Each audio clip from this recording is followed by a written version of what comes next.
some kind of way somebody's gotten something down in this drain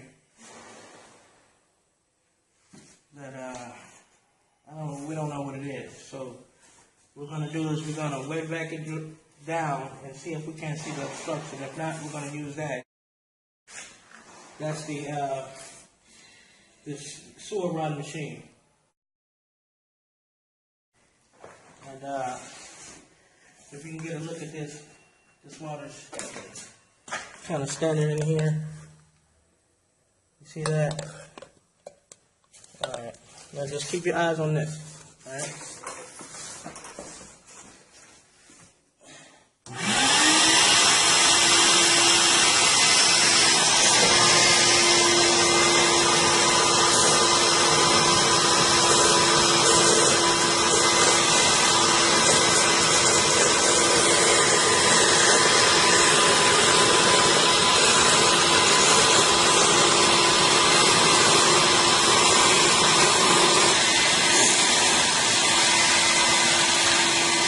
I see concrete or something.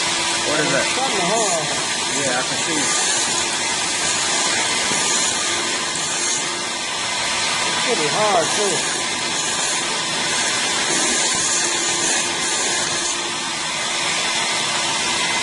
I can't see what it is. It's pretty hard though.